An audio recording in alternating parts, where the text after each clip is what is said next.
welcome back to the CCO Follow podcast. Travis and I are really excited because we're going to be introducing the new topic for this month, which is parenting. And with us today are the Austins, Chad and Crystal, and we're super excited to dive into parenting and just the challenges and how do we parent our kids in the faith, all of that stuff. We're gonna be talking about things like playtime, education, just retaining the faith, and how technology is affecting parenting compared to even just 10 years ago.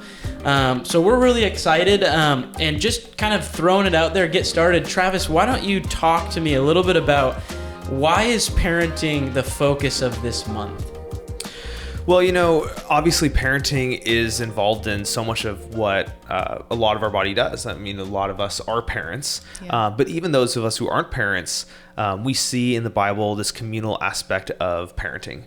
And so even when you don't have kids, it is still your part of the responsibility of being part of this community, to be supportive of those who are parents, to be supportive of those who are growing up. I know personally, I've been so blessed by those who were involved in my life, in my fundamental years, and then later high school years, and even young adulthood, where my parents couldn't do that alone. And so, in one ways, this is specifically for parents. In other ways, this really is for the whole church, because this is a communal activity. The parents obviously bear the sole responsibility for their kids. To a certain extent, obviously they have choices, but then we as a church family, just like any family, we ought to be all desiring and the best for the children in our community. Yeah. So, Chad and Crystal, you guys are parents. Why don't you tell us about your family and how long you've had kids and all that stuff, or how old they are? I guess. Yeah. How long have you had kids? We have two daughters. Emma is 17 and Isabel is 10. Okay, 17. Wow, 17 years, parents. Nice. Yeah. So, I'm curious. This isn't in any of our notes, but what has it been like? What was it like when you had Emma, and then what made you guys decide that what was so great about her? You had a second one. What's it been like to be a parent? It's been challenging for sure. Going into it, as a kid, I kind of always wanted to be a dad, and when we first had Emma, it was it was definitely kind of shocking, because the thought of raising kids and the thought of hanging out with kids. You hang out with nieces and nephews. You hang out with your friends' kids, and it's easy because you can give them back. Yeah. And now we've got this little one that we're solely responsible for, and so it was kind of a shock to me. Being a new dad and thinking, oh, this is going to be easy, and then wasn't necessarily so easy. Yeah. Well, and we didn't have the community either, not till Emma was like 2.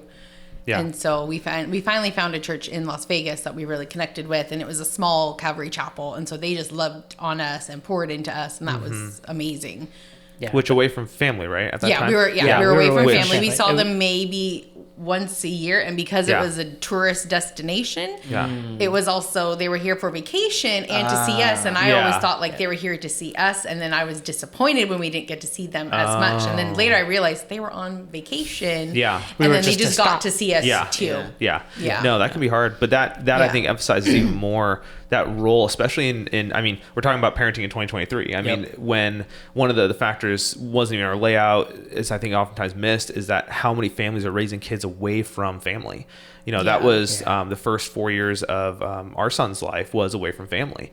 And, we were so thankful for the church families we had, where we had essentially stand-in grandparents. Yeah. And our parents actually told those people in Florida, like, thank you for essentially being the stand-in grandparents, the adoptive grandparents.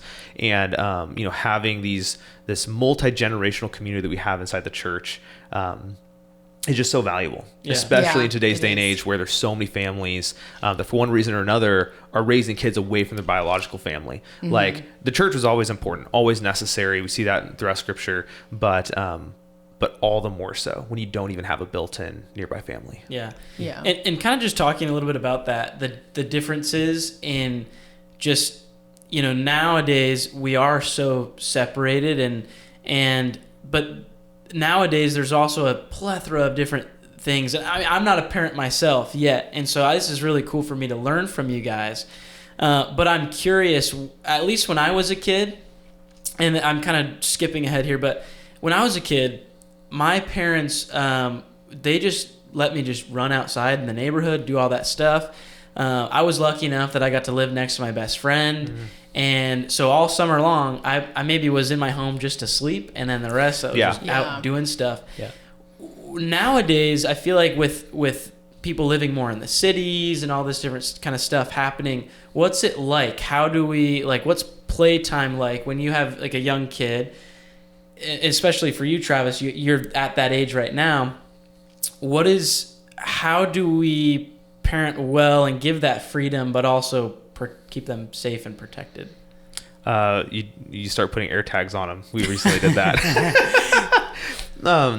No, I mean, we recently, our oldest just turned 8, and we had a birthday party, and it was so cool having the kids who were over just kind of explore the forest behind our house, because to be honest, that happens less and less. Not just for our own kids, but so many families I talk to, it's just hard to give them a certain amount of safe freedom, because it is so different. I remember years ago thinking that the last standing thing in our community that actually kept people physically together was schools, because that's one of the few things that's determined by where you live nowadays. But even that is getting stretched further and further. You have online school options, you have private school options, all this kind of stuff, and this isn't a commentary on whether that's good or bad, but just the reality that you may never meet your neighbor actually. Even if they have kids the same age, you may never meet them, because they may go to a different school, where that was never the case before. Before it was, you usually worked close to where you lived, you grocery shop close to where you lived, you do all these things, and now we've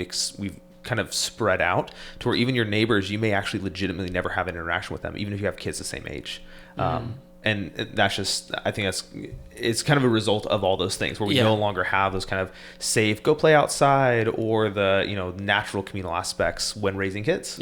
Well, and kind of compared to you guys, going from Las Vegas to Washington, there's that 7-year gap between your kids. What was it like for you? Could you tell there was a difference in how, young Emma was compared to now?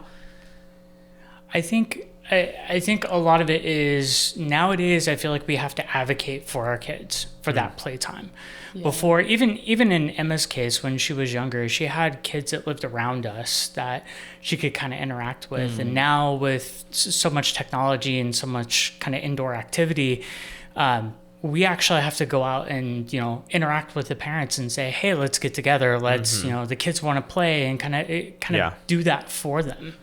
I like that word, advocate, because it's not so much that we're trying to do different things than before, but you actually have proactively fight for it. It's not naturally gonna serendipitously happen. You have to actually be before it was just well, the kids got the thing they needed. It's almost like, nutrients nowadays, with food, where it's you read all this stuff about our food not having as much nutrients. It's you actually have to be proactive to make sure they're getting a balanced diet, where before it was you just ate what was on the shelves of the store. You just eat a meal, where now it's oh, what actually macros? Oh, you're not getting enough protein. Oh, you're getting too much sugar. Oh, you have to read labels. You didn't have to do that before. My goodness. You just, I haven't even thought of that. Jeez. It's, but similarly, where it's just, you're having to advocate for what is a good balanced life. Because if you just simply let them do whatever, like used to for most of human history, it's no longer balanced. Well, and I think, we talked, last month about Upside Down Kingdom, and I think there's a difference between, I really do believe that Christians who are, pursuing Christ, I think there's a different, you use the word advocate. I feel like a lot of the world right now is expectant on other things to help kind of, I guess, parent the kids. They see a problem, but they diagnose it wrong. They apply a solution wrong. And so it's for us, especially, I'm just learning from everybody that I'm around. Because like I said, I'm not a parent. I hope to be someday.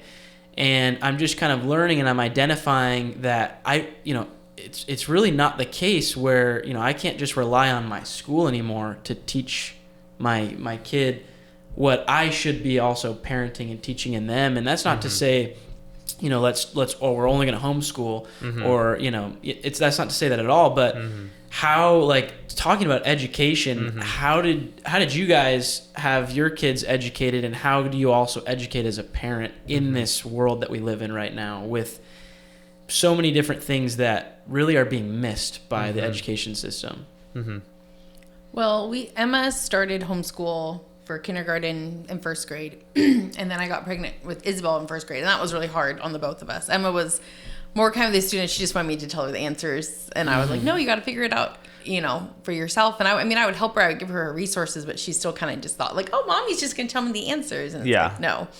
So then second grade, she wanted to go to actual public school, and I thought that would be a good idea for her too. And so she went in, and then she was in till 10th grade. Isabel, she wanted to go to school, and so she started kindergarten, and then first, and then halfway through first, and there was COVID. So then we were just doing the online school. She really didn't like the online. She hated being on the camera. She hated having to read the sentences and do different things on camera, and it created this like perfectionism in her, like, oh, I got it wrong, I messed up, I gotta re-record this whole thing. And then they just gave them so much work, and then at first it was just like, oh, well, this is just, there's a whole bunch of different things they can choose from, just whatever. And then towards the end of the year, it's like they have to get these packets done. We get a huge packet every single month, and it was just overwhelming for her and for me too. And I was like, I remember homeschooling Emma. We didn't have this much work, and I didn't like how they taught her to read, because sometimes it was just memorization. And then she wasn't actually really reading a word. She was just guessing of what she thinks the word might be. And then so she wanted to homeschool. So I think like kind of halfway through, we just kind of ditched the school stuff during the COVID time, and I started homeschooling her. And then she wanted to be homeschooled again because she didn't want to go to school with having a mask, which I didn't blame her. Emma was kind of apprehensive, but she wanted to do it. And then we've just been homeschooling Isabel ever since. And then Emma, they were trying to cram so much, especially into sophomore year, trying to catch them up. It was way too much, and she wasn't really learning anything. And then she'd reach out to the teachers like, hey, like I need help on this, and they never would help her. They would never take that time and stuff. And I remember emailing the teachers, and it was just kind of, so then we were like, oh, well, maybe you should try homeschool yourself, and then that way you can pick out the classes and things that you're interested in, that you want to learn about. And so then that's what we did. So there was like there's been a big difference compared to when Emma was in school, because she made it all the way, you said, till 10th grade. Even that was only hijacked because of extreme circumstances. Like if that wasn't, she probably would have been in. And Isabel, I don't know, she could probably go either way, because I feel like she's thriving way better in homeschool than she did in the actual classroom setting. Which that is a really big thing, is that all the kids are different. Like that is such a common story of needing different things. One thing I was thinking about as you were talking about just they weren't teaching certain ways you liked or stuff like that. I think in general, like the word advocate came to my mind again. I think that does really just kind of summarize what it's like to parent in this day and age, because there was a time period where the public school and private school, just the school system in general, any school you chose, any type of schooling you chose, would teach kids very practical things, and not getting into different agenda things or whatever, just like practical things, like the amount of kids who don't know how to budget, don't know how to don't even understand the voting process, don't know how to do taxes, don't know how to do just a lot of like normal adult things used to be just completely baked in, don't have any kind of home ec skills, don't kind of have any kind of maintenance general idea skills, where now you have to advocate, you have to, and not in the sense of picketing schools, but in the sense of like, what do I need? I'm the parent. I need to make sure my kid grows up knowing this thing or that thing. You just have to be more proactive, just like it seems like most of things. It really is, because my sister and I have a sister, and she's 4 years older than me, and it's not that much span of time, but even with her, she was able to take a home ec class in high school, and then when I was in high school, they didn't have that. It wasn't an option. Wow, And it was one of those things where my parents, they just kind of, not that they didn't advocate for me, but they felt like they didn't need to, because your sister took it, so like you should know how to do this. And there's a lot of stuff that I just didn't get until much later. There's a lot of presumed knowledge with the education system, because for such a long-standing time, it taught certain things, and now it doesn't. Yeah. And so people, I mean, it's the classic, like, millennials don't know how to do this, don't know how to do that. Well, ask their parents, did they ever teach them? Or was it ever, and not just teach them, did they ever give them the opportunity to learn? Because I've seen that with it's very easy with parenting, just be like, I'm just going to do it myself. Or just do it myself, because it's easier than going through the grinding of teaching. You know what I mean? But you have to. You have a really a philosophy on education in general that I personally really like. Do you want to just share a little bit about your philosophy of lifelong learning and stuff? Oh yeah. So one of the things I try to instill in my kids, definitely, but just in general for everybody, is having a desire to learn and always try to better yourself. You can always be better at something, and if you take that mindset in life, whether it's something you want to do professionally, or you want to it's a hobby, or even the Bible, you can always be better at something. And if you continuously try to educate yourself and know more, just kind of gain that knowledge, and you can instill that in your kids, then if you don't necessarily teach them how to cook, when it's time for them to learn, they're not just going to learn, read the back of a box and make something, but they're actually going to put some effort into learning the proper way of doing, certain things, so that they can benefit them for the rest of their lives. I think that's kind of a big transition with, where we are today, technology-wise and everything, being in the information age. It's amazing how many people kind of ignore the fact that they can learn anything at any given time. And not learn it in the sense of like you're suddenly a master at it. But, the amount of times I have conversations with people, it's like, well, I don't know this, or I don't know how to do that, or I don't know this. And it's like, you realize you're one Google search away. And I think instilling that type of mentality in your kids is far better than anything else you do as far as education's concerned. Just getting them to this place where they realize the resources they have and that it's not out of their reach. I think I love that you said that, because that's something that I learned in my youth, realizing that it's less about what I know and it's more about how can I know. And it's having like, the ability to learn. Having the ability to learn and like wanting to learn it. I'm a tennis coach for high school kids, and we talk about in our packet that we send out before they start each year, and in the packet there's this paragraph basically talking about, we expect you to be coachable. We use the word coachable,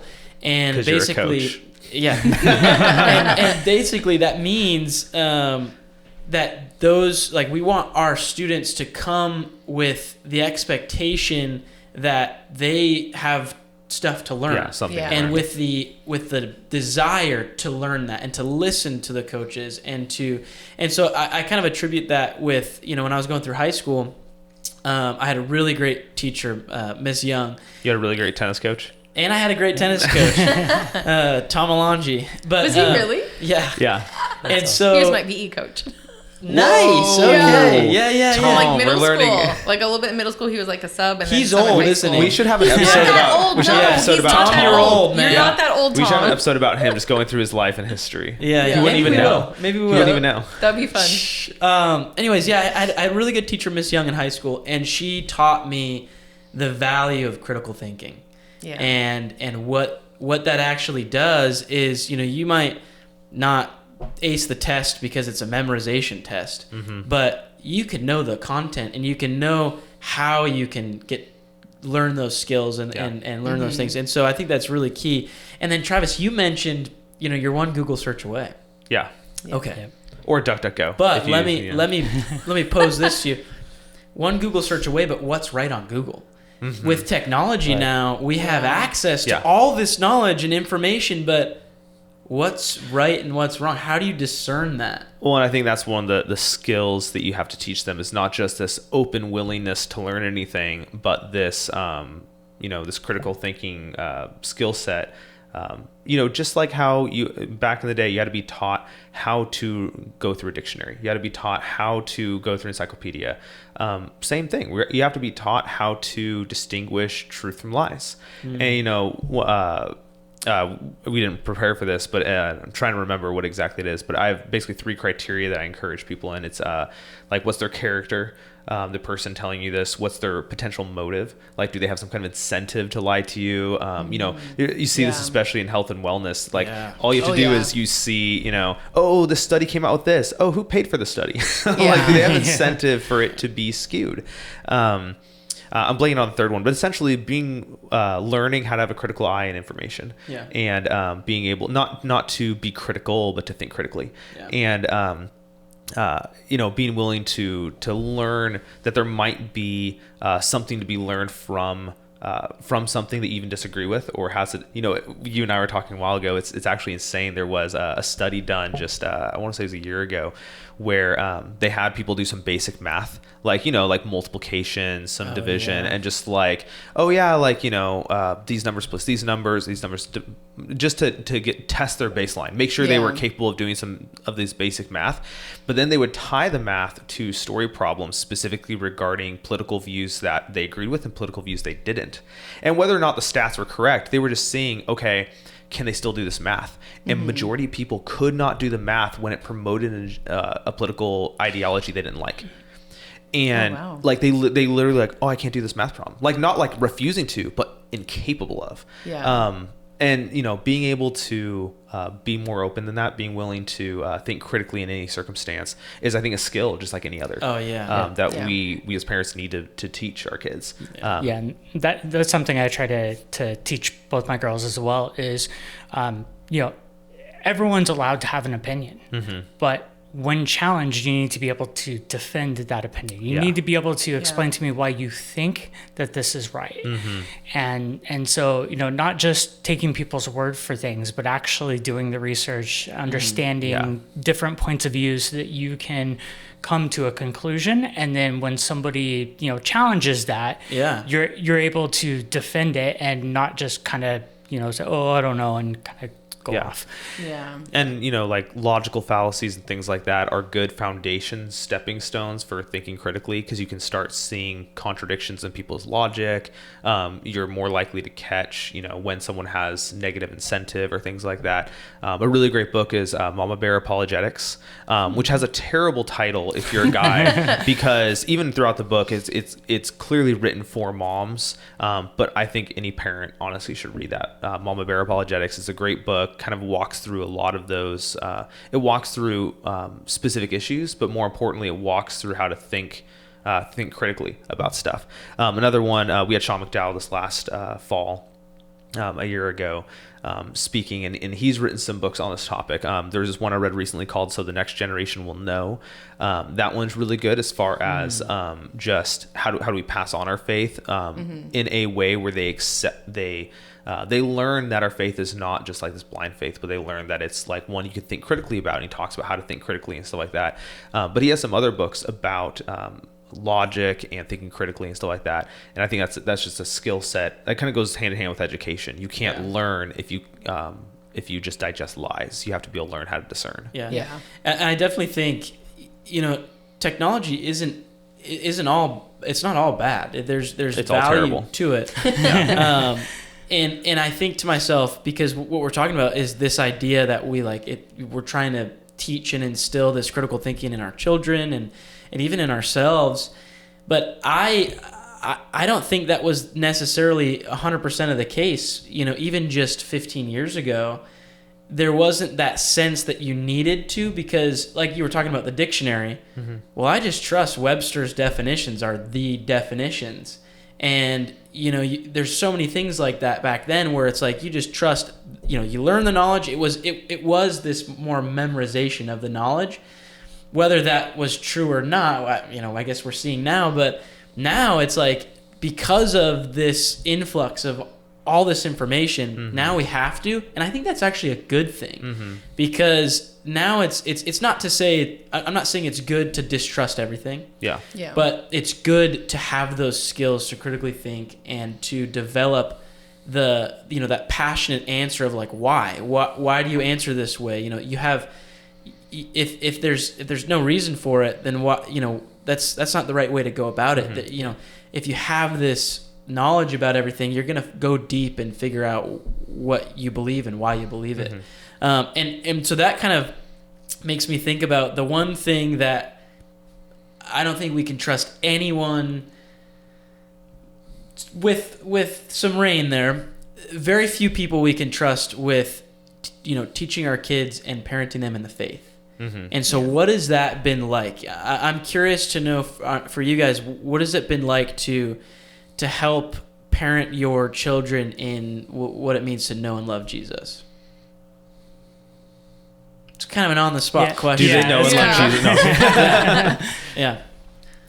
I think a lot of it, at least from my side, I grew up sort of in the church, but I wasn't involved in church, especially during like my teenage years, very heavily.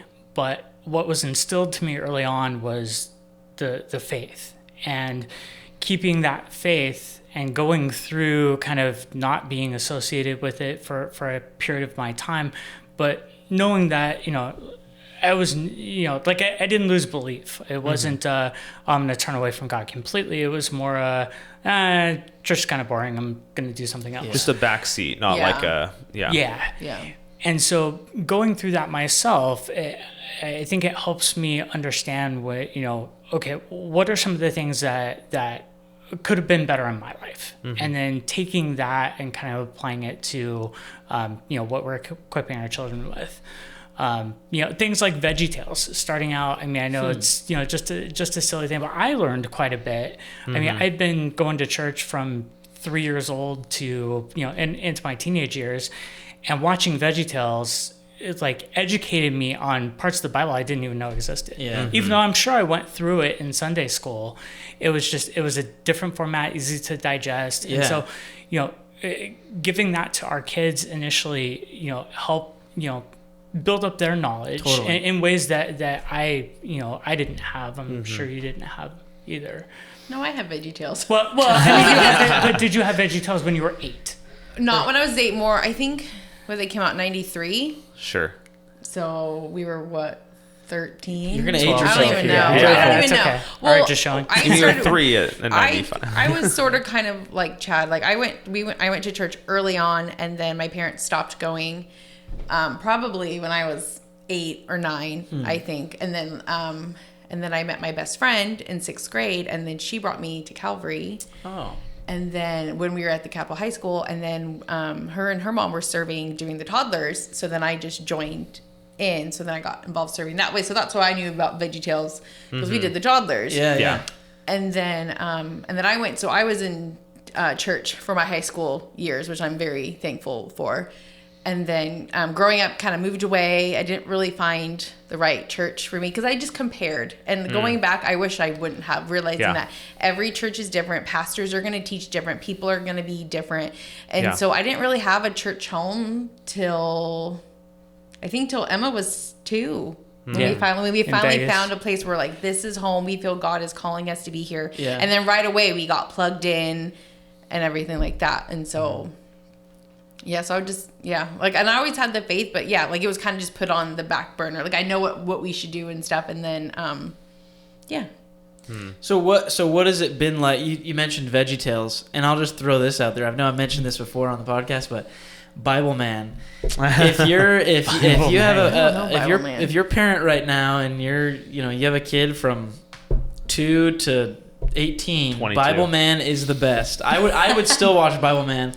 If I could find it. I think it's on YouTube a little bit. I'm sure it is, yeah. But I will say, for me, like you mentioning VeggieTales is a good thing. I think it's totally, like, if you are vetting something, I don't know how you feel about this, but if you vet something and you're like, okay, this has got good information, this is good for my child, I think those kind of mediums, those formats, like for me, Bible Man, he's this hero. He's like a superhero. Yeah. Like that, I loved that. And it really is like a lot of things still stick with me because it's just that like nostalgic memory. But it puts in place like another perspective of truth. So my parents, would talk about it, and I learned it in Sunday school. But when Bible Man talked about it, it's like, okay, I can trust that. and so that's just how kids are, and at least that's how I was. So Travis, what about you? You have a couple young kids. Mm-hmm. Well, a few now. What do you guys do? How do you guys help instill the faith in your children? Yeah, I mean, we haven't really watched much VeggieTales, but they actually did a little podcast. They only did one season, then they stopped, unfortunately. But it was the Bob and Larry. Yeah. Whoa, a podcast? I know, right? Yeah. Well, they had a new show too, and it wasn't as good. They did. It was not on good. TV. Oh no, it wasn't good at all. And the Netflix version, not very good either. Like most Netflix versions. Yeah. So like all the old school, we like all the old school VeggieTales. Let's put that disclaimer out there. I mean, there are a bunch of things like that. I mean, nowadays there's whole like playlists on Spotify that's just going through Bible stories. There's ones that just like turn scripture into songs and things like that. So there's a lot of good content out there to instill biblical truths. You know, one of the things that we've always tried to do, and we have to be a little more proactive, I think, than the average person, given just my role as a pastor and our role of always being so heavily involved in the churches we've been in, is I'll never forget in the book, the Next Generation Will Know, by Sean McDowell, he at the end of each chapter, he has a little mini interview with a parent. And in one of them, he had this interview with this parent whose kid walked away from the faith after they graduated. And the parent, while reflecting on it with him, said this line that I'll never forget. He said that I raised my kids in church, but not in Jesus. And obviously that's, to a certain extent, semantics. Like, obviously, if they're in Jesus, they're also part of the church and things like that. But one of the things we try to be extra careful about is that our kids don't merely become kids of the church or kids who just attend all the church things or, you know, PKs, but that they have their own relationship with Jesus, and that Jesus is first. That it's not, that they attend church. It's not that they stay before and after. It's not that they go to all the stuff, but it's or that all their friends are from church. We don't want that, but that they have a relationship with Jesus. That's always first. Thankfully, there are a lot of resources like VeggieTales, like different songs and stuff like that. But we found like that's kind of thing that we're most concerned and thinking about. You know, if they find Jesus, then they will be part of the church. But you can be part of the church and never find Jesus. And so that's always kind of on our minds. Well, how do you, I mean, we might not come to a specific answer on this, but because I hear what you're saying and I totally agree with it. I think I was talking with Pastor John about this like a year ago, but there was a book written a while ago now, but it basically talked about how, you don't actually lose, like, your kids don't lose the faith in college. They lose it, like, that's not a result of college. It's a result of, like, what's happening when they're young. And it's interesting because I think it's very easy, at least for me in my busy life, to just go through the motions. Mm-hmm. And I think, as a parent, like, if I think of myself as a parent, I think it would be easy for me to go through the motions, like, oh, my kids are going to Sunday school, they're going to youth group, everything's all good. But what you're saying is the reality is, if they don't know kind of like how to critically think, if they don't really like know who Jesus is in a way that there's a relationship with them, then when they get old enough where their faith is tested, they can see God's faithfulness come through. And I think, like, how do we, like, how do you do that? What are some things that we do to instill that? Well, I think it's, I don't know. I just keep thinking about how you said the word advocate, which I just thought was so good. Is just, it's being willing to slow down and not just, it's just like when you're teaching, a kid, how to maintenance the car, how to do something around the house. You don't just start doing it and say, well, if they just watch hard enough, because they're not going to watch hard enough, but also that's not how you learned. It was broken down for you, and then you were given the experience of trying it and then failing and then being corrected and trying. And if like, let's just say you have like this old friend who, I have a best friend from middle school and high school, and I get to see him about once a year, and my kids don't know him. Yeah. But if I expected them to suddenly just be best friends with him, that'd be weird. Interesting. Yeah. But breaking it down and saying, oh, this is Mr. Jonathan, these are things that he likes, and then letting them interact with him, and then saying, oh, do you know Mr. Jonathan really likes this? How about let's do this and see how he responds, or like, let's do this thing together. I think it's really similar to introducing kids to Jesus. It's not like you can just have a relationship with Jesus and just hope that they eventually do. Yeah, and that can't happen. I mean, by the grace of God, that but how much more where you have your relationship with Jesus, but then you offer your kids to enter in and be like, oh, this is what it's like for me to follow Jesus, for me to interact with Jesus, and for me to have you just break down the whole process. It's not A plus B equals C. It's really opening up your relationship and sharing. Yeah, that's good. Yeah. I think it's also important to remind your kids to pray when they're going through things, because I know walking them through those steps. Yeah. Because I know in my life, like, I kind of had a rough childhood and teenage years and whatnot, and at one point, God was what I had, and so it was that or nothing. And so I leaned on that heavily, and I prayed. And I was never taught to have a relationship with Jesus. It happened organically because at some point in my life, that's what I had. And so kind of taking that sort of concept and reminding your kids, like, hey, you're going through this, pray. And it might, you might go, oh, what is that going to do? It's not going to fix my bike. It's broken. But over time, they'll start trusting that God's going to come through in different ways. Yeah. And that they're building a relationship all along the way. Yeah. That even if God, never once, quote unquote, comes through, never once fixes the problem, learning the importance of that relationship with our Creator. That, He's the one who sustains us through those problems. And He's the one who desires to walk through all of life's problems with us, and not neglecting the fact that we have this opportunity to walk alongside God and have Him in our lives. Yeah. So Travis mentioned something at the very beginning where we're going to be talking about parenting over this month, but it's not just for parents, because you mentioned, what's the phrase, like something like a village? Yeah, takes like a church family takes a village. Yeah. So my question to you guys, and even to you, Travis, is how can, like, someone like me or someone who's not a parent, how can we help as being part of that family and part of the village? How can we help you guys parent? I think even just coming alongside, I remember since my family wasn't going to church when I was a teen, there were so many adults that were in the church that just poured into us, like serving in the youth, the high school ministries. We had some that were parents, some that weren't.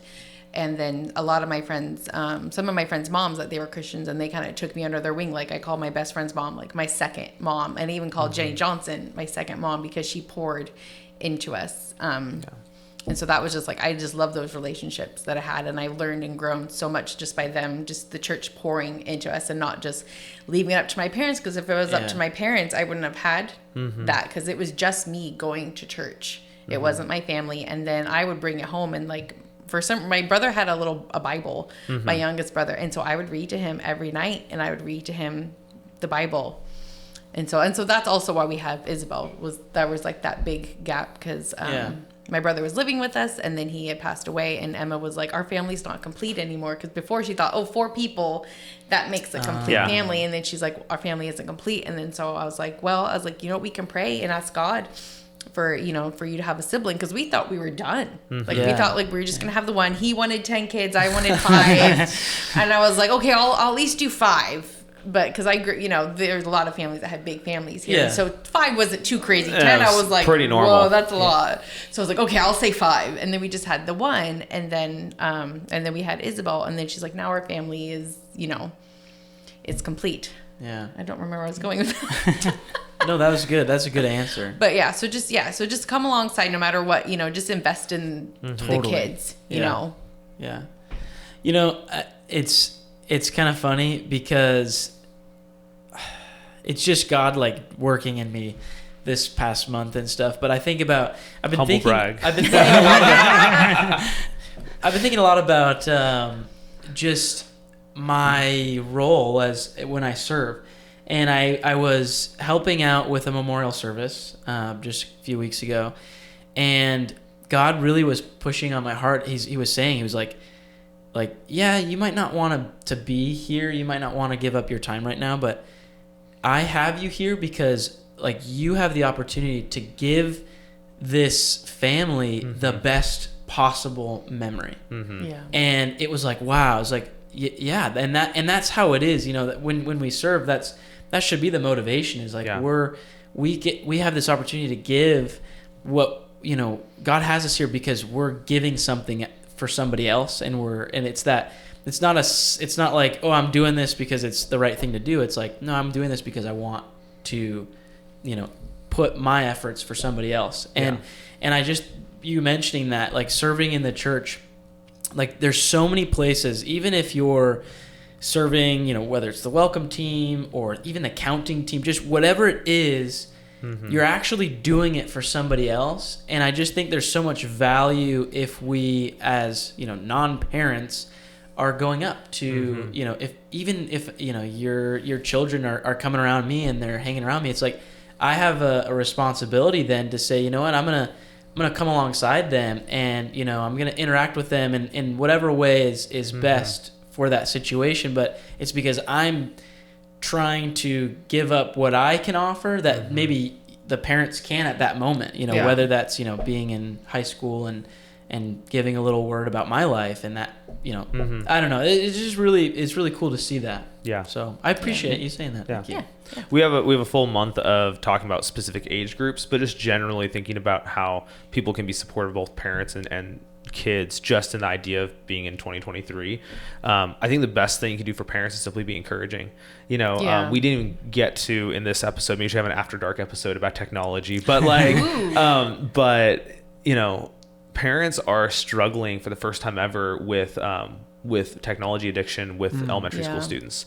They're dealing with, for the first time ever, just skyrocketing rates of ADHD and depression and body image issues that are unsurpassed in history, and dealing with so many questions. You know, being the youth pastor here for a couple of years, the amount of parents who are simply just like, I don't even have a clue of what to do. My kid seems addicted to video games. I have no clue what to do.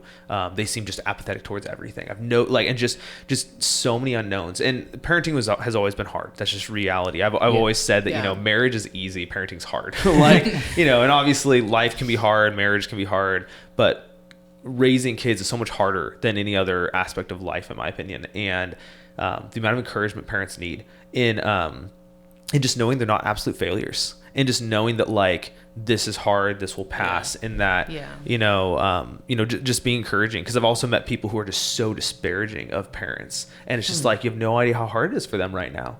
And you know, they're dealing with not only rapid changes but unprecedented changes in their kids, in the society around them.